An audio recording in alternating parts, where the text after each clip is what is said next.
kwa kipindi chote nikiwa naibu waziri nayeshughulikia masuala ya ushirika wakati huo, lakini nikiwa waziri mwenye dhamana ya kilimo.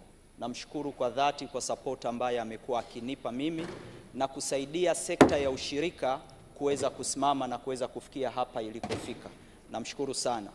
Na siku ya tarehe 28, Mheshimiwa Mwenyekiti, maelekezo ya Mheshimiwa Rais ilikuwa ni kwamba lazima Tanzania tuwe na benki ya ushirika.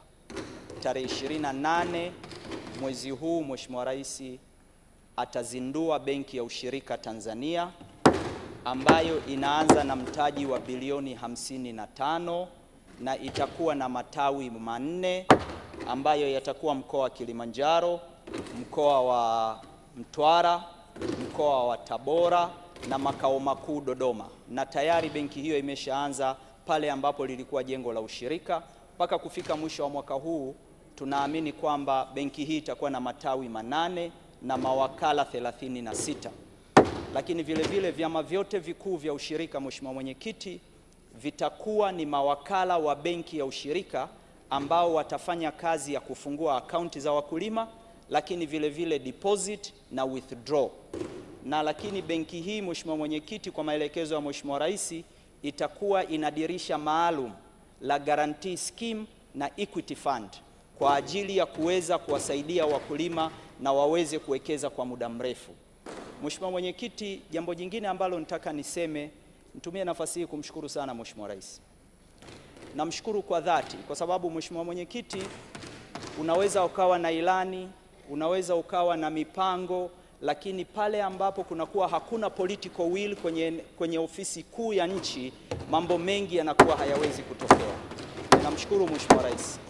Mwaka 2021 ndani ya bunge hili, wakati anahutubia bunge hili, Mheshimiwa Rais, ukuaji wa sekta yetu ya kilimo ulikuwa 2.7%. Bajeti ya kilimo ilikuwa bilioni 290.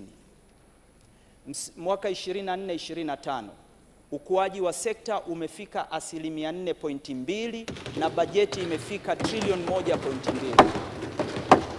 Mheshimiwa Mwenyekiti, hivi tunavyoongea, export ya mauzo ya nje ya sekta ya kilimo, na ninapozungumzia kilimo sizungumzii kilimo kwa mapana, nazungumzia kilimo mazao, mwaka 2021 ilikuwa ni wastani wa dola bilioni 1.2.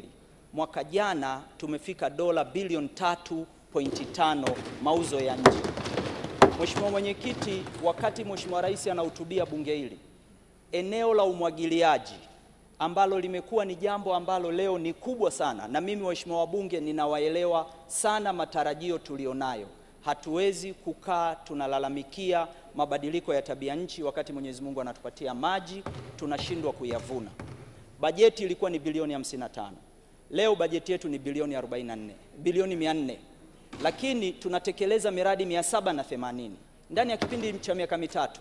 Leo hii mtandao wetu umetoka hekta 560 umefika hekta 970. Lengo la ilani ni hekta milioni 1.2. Tumefanya upembuzi yakinifu wa mabwawa 100. Kati ya haya 100, mabwawa 27 tayari yana wakandarasi, na kati ya haya 27 mabwawa 10 yako zaidi ya 80%. Mheshimiwa Mwenyekiti, hizi ni hatua ambazo serikali hii imechukua. Serikali hii kwenye ukanda wa Afrika Mashariki ndiyo inaongoza kuendesha skimu ya ruzuku kwa wakulima kuliko serikali yoyote.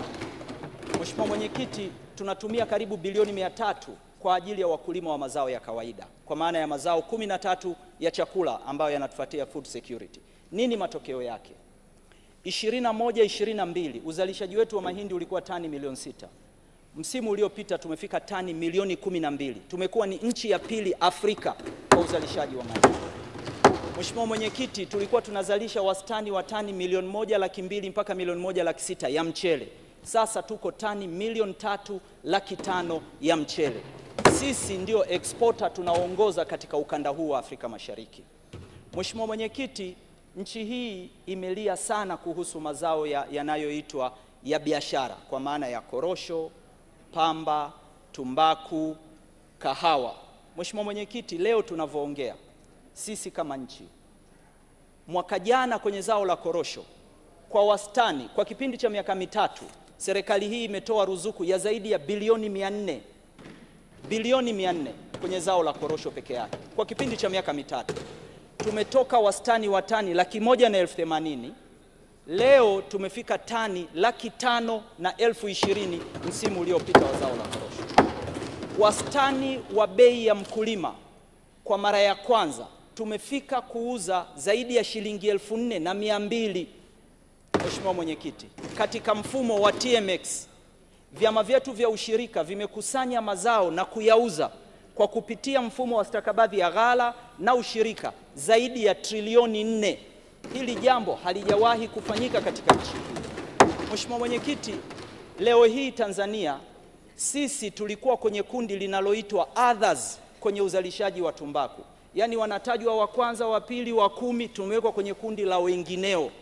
Leo hii Tanzania ni nchi ya pili Afrika kwa uzalishaji wa zao la tumbaku.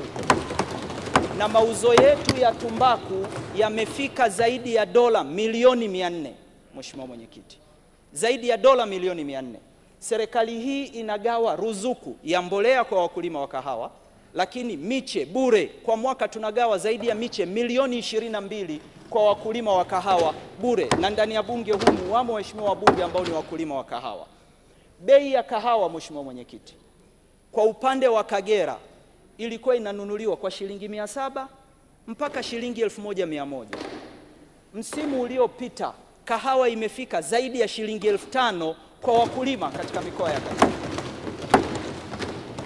Tumbaku, Mheshimiwa Mwenyekiti, wakulima walikuwa wanapata, kulikuwa kuna madaraja 65 na kuna daraja linaitwa reject kwenye nchi hii. Yaani mkulima atalima, atavuna, alafu inaitwa reject, inatupwa. Leo reject hakuna kwenye tumbaku. Leo mkulima aliyekuwa anapata $0.5 kwa kilo, leo wastani, msimu umeisha juzi Serengeti, bei ya wastani ni $2.5 kwa wakulima wa nani. Mheshimiwa Mwenyekiti, jambo moja ambalo nataka nilisemee kidogo. Kwa nini tunatoa ruzuku? Huu umekuwa mjadala na taasisi za kimataifa zingine zinatuonyesha sisi kwetu ruzuku kwa wakulima ni wastage of resources. Sio sahihi.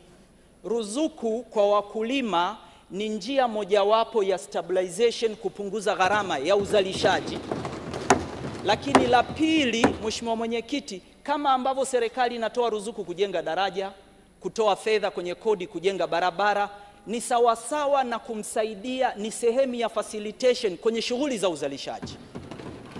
Lakini Mheshimiwa Mwenyekiti, hapa imesemwa kuhusu juzi, jana amesema Mheshimiwa Rehema, kwa nini tunasainisha form? Na niwaombe wakulima wa tumbaku, ninajua kilio chenu cha ruzuku yenu. Serikali imeshatoa bilioni 13. Tunachokifanya ni kwenda kujiridhisha huyu Hussein Mohamed Bashe wa Uliankulu, hii akaunti ni ya kwake, asaini mwenyewe kwamba hii akaunti ni ya kwake. Sasa mnataka tuzipeleke hizi fedha za wananchi bure, mitaani bure. La mwisho niongelee wakulima wa miwa. Mheshimiwa Mwenyekiti, Mheshimiwa Mwenyekiti, kumekuwa na wakilio kwa wakulima na nimeshaongea na ndugu yangu waziri wa fedha. Bunge hili halijapitisha sheria ya kuwataka wakulima wa nchi hii wawe na EFD receipt na EFD mashine. Hatukupitisha humu. Haya sio maelekezo ya ilani ya Chama cha Mapinduzi, sio maelekezo ya chama kilichoko madarakani. Tunachotakiwa, vyombo vyetu vya ukusanyaji wa kodi viende vikakusanye kodi kwenye eneo la formalization, ambako tumewataka traders wawe na business license. Anayenunua mazao lazima awe na TIN na atatoa risiti ya EFD. Sio mkulima wa kijijini kufatwa kuambiwa leta risiti ya EFD. Na nataka nitumie bunge hili kuwatangazia wakulima, hamuwajibiki kwenda kutafuta EFD mashine kwa ajili ya kuproduce risiti za EFD. Sio shughuli ya wakulima wala vyama vya ushirika. Hii sio genesis ya sheria iliyopitishwa na bunge hili. EFD ambaye anatakiwa kuproduce, tunafahamu, tushirikiane kuformalize kwenye sekta ya kilimo kwa kuwarasimisha wafanyabiashara wawe na leseni, wawe na TIN, waingie kwenye tax base. Tukifanya hivi, nataka niingie on record ndani ya bunge hili, vyama vyote vya ushirika vitaacha kuformalize na kuwa aggregated, na tutaua aggregation system tunayoijenga kwa jasho katika nchi hii. Niwaombe TRA huko waliko wawaache wakulima wafanye kazi ya uzalishaji. Nendeni mkachukue kodi kwa traders ambao wanafanya. Kipato cha mkulima ni kimoja tu kwa mwaka. Asante Mheshimiwa Mwenyekiti, naunga mkono hoja. Asante Mheshimiwa Hussein Bashe, Waziri wa Kilimo, kwa ufafanuzi. Tunaendelea.